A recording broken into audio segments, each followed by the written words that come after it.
Okay, we're going to continue reading our Junie B story. Chapter 4, Gladys. Mrs. Gutzman, Mrs. Gutzman, Mrs. Gladys Gutzman, where are you? I hollered. It's me, it's Junie B. Jones. I looked all around me. There was a long counter with children pushing trays. Did anyone see Mrs. Gutzman? I asked the children. Does anyone know her? My friend said she's right here in this kitchen, but I don't ever see her. I hollered her name even louder. Mrs. Gutzman! Mrs. Gladys Gutzman! Then all of a sudden, a lady came hurrying around the corner. And good news, it was her! It was Mrs. Gladys Gutzman. I ran and hugged her very tight. Mrs. Gutzman, I'm so glad to see you, I said. Mrs. Gutzman hugged me back. Junie B. Jones, I'm glad to see you too, she said. I smiled up at her. She was wearing her same big white apron from last year. Whoa, just look at you, Mrs. Gutzman, I said. You didn't change a bit. I patted her apron. You didn't even change your clothes, apparently, I said. Mrs. Gutzman laughed. She was wearing plastic mitts on her hands. Plus, also, she was wearing a hairnet. Hey, I remember those things from last year, I said. You told me that you wear plastic mitts and a hairnet whenever you touch food, remember? You said that was called good hygiene, 'cause mitts and a hairnet protect our food from dirty germs and hairs. Mrs. Gutzman made a face. Are you sure that's the way I put it? She asked. I skipped all around her in a circle. Hey, Mrs. Gutzman, now that you found me, you can start bringing cookies to my room again. I held up one finger. I am in room 1. This year, I said. Room 1 comes earlier in the alphabet than room 9. And so, now that you know where I am, when can you bring the cookies, Gladys? Mrs. Gutzman did a chuckle. Then she leaned down next to me. She patted my arm, and she said, don't call her Gladys. After that, Mrs. Gutzman explained all about snacks. She said that first graders don't get snack like kindergarten kids do. On the account of first graders get cookies with their school lunches. I did a frown to that news.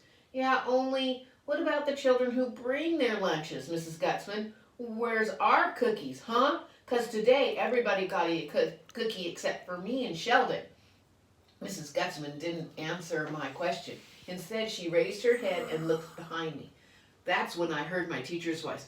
Junie B. Jones, he said kind of loudish. Exactly what do you think you're doing? I spun around.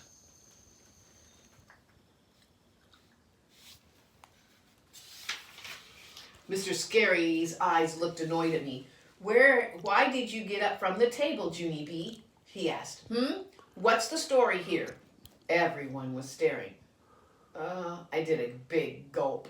Then I squeezed my eyes closed real tight, and I tried to think of a story here. Well, let's see, I said. First, I was eating my brought lunch, and everyone else was eating their bought lunch. And so that's how come I was the first one finished. And then I was just sitting there, and I spotted Herb's sugar cookie, and I really, really wanted that thing. And good news, Herb shared. And so then that delicious cookie reminded me about Mrs. Gutzman.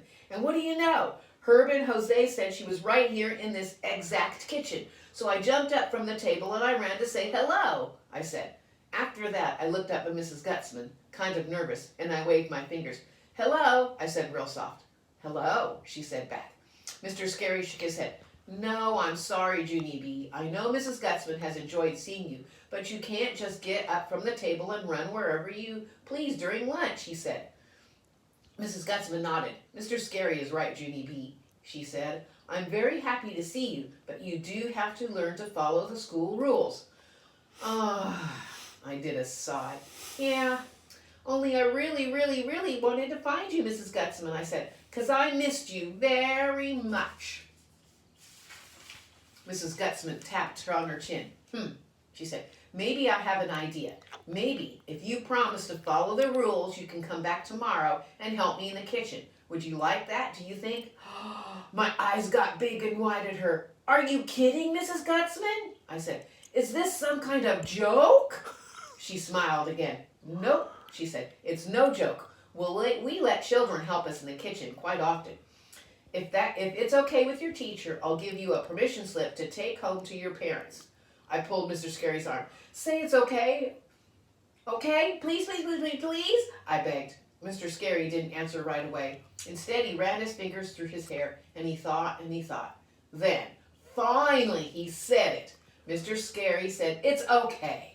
I clapped and danced and twirled. "I can do it, Mrs. Gutsman," I said. "I can come and help you in the kitchen." "Excellent," said Mrs. Gutsman.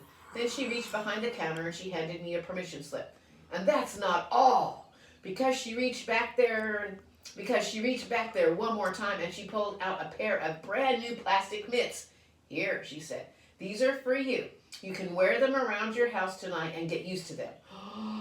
I did a gasp at those wonderful things. "Wow, thank you, Mrs. Gutsman, thank you." I said, "I've always wanted some of those thingamajigs."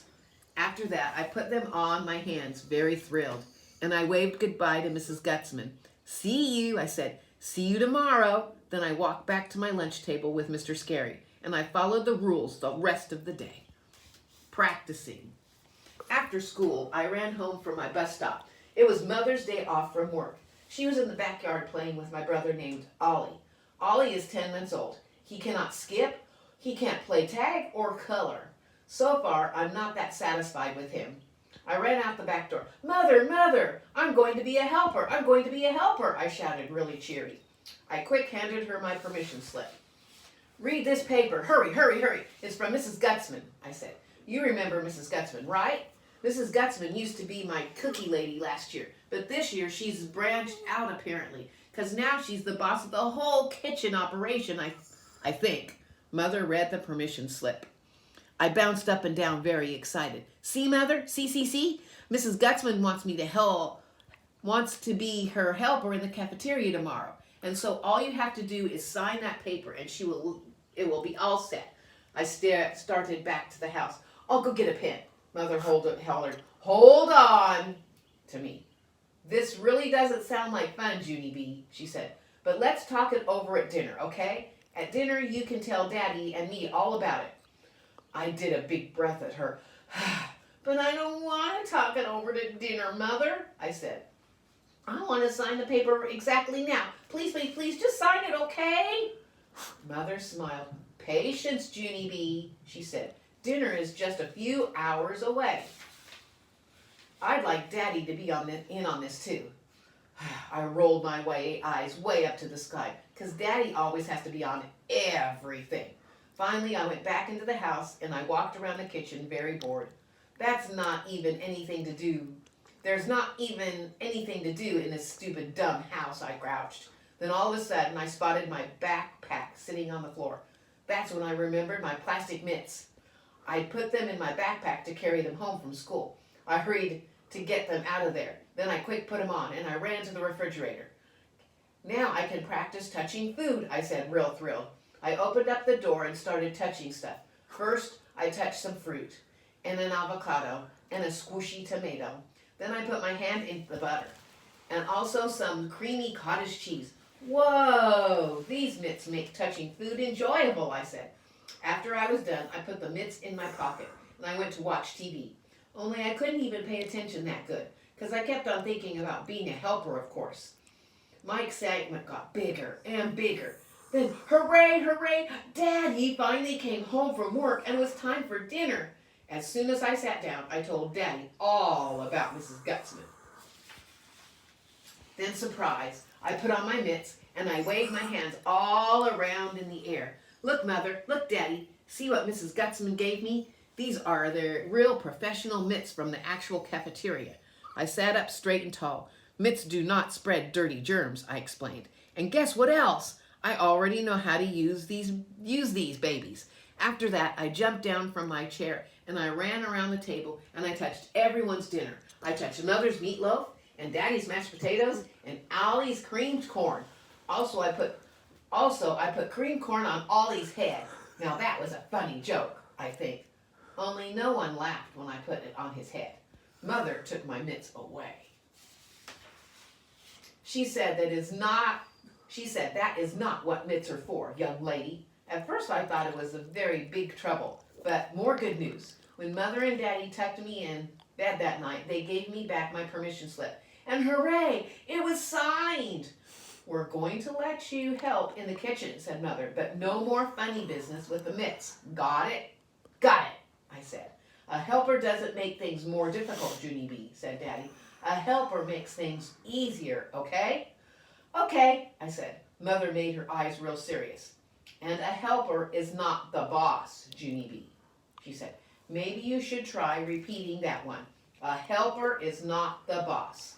I repeated it. A helper is not the boss, I said. A helper is not the boss. After that, Mother and Daddy looked calmer. They kissed me goodnight and turned off my light. I repeated it one more time. A helper is not the boss, I said. Then I closed my eyes and I went to sleep. And I dreamed I was the boss.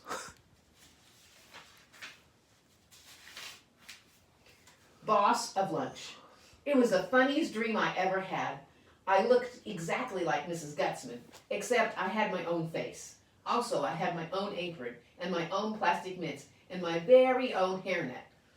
It was a vision, I tell you. I was a vision. I worked my hardest in the kitchen. I washed all the carrots, and I made all the hoagies. Plus, also, I ate all the sugar cookies. After a while, Room 1 came into the kitchen with their trays. The children saw how hard I was working. They called me boss of lunch, and they skipped around me in a happy circle. After that, they carried me all around on their shoulders. May didn't.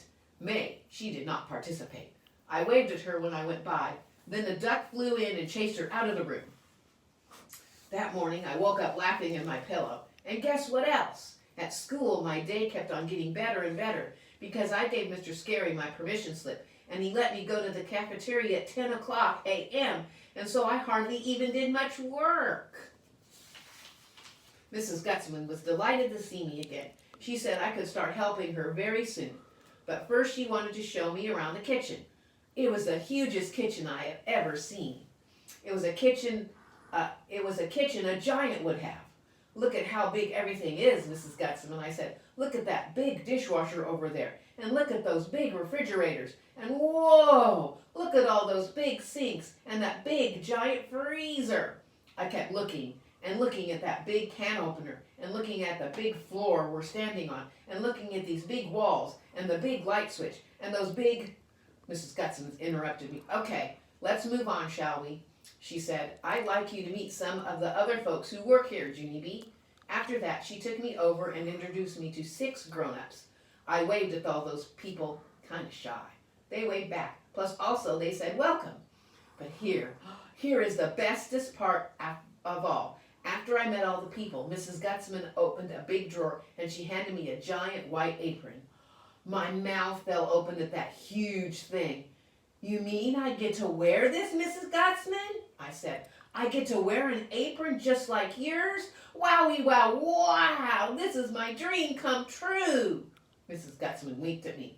Well, we sure don't want you to mess up your pretty flowered dress of yours, do we? She said. After that, she pulled the apron over my head and she tied the straps around me. I looked down to the ground. The apron gown came down to my shoes, almost. I twirled and twirled all around. Ooh, I love this apron, Mrs. Gutzman, I said. This apron makes me feel like a princess. Mrs. Gutzman said I had good imagination. After that, I put on my mitts that she had given me, and I twirled some more. Now I have the whole complete outfit, practically, I said, real happy. And then, what do you know? All of a sudden, Mrs. Gutzman reached into her apron and she pulled out a hairnet just for me. She put it on my head. Oh boy, oh boy, oh boy, thank you, Mrs. Gutzman, thank you, I squealed. Then I zoomed to the oven and I stared at myself in the glass. Look at me, just look at me. I look like a real professional lunch maker, I said. After that, I stared and stared at myself some more, and I couldn't even stop. So we're going to continue this another time and see what happens when she works in the cafeteria. What will happen with Junie B. The next one is called Jobs.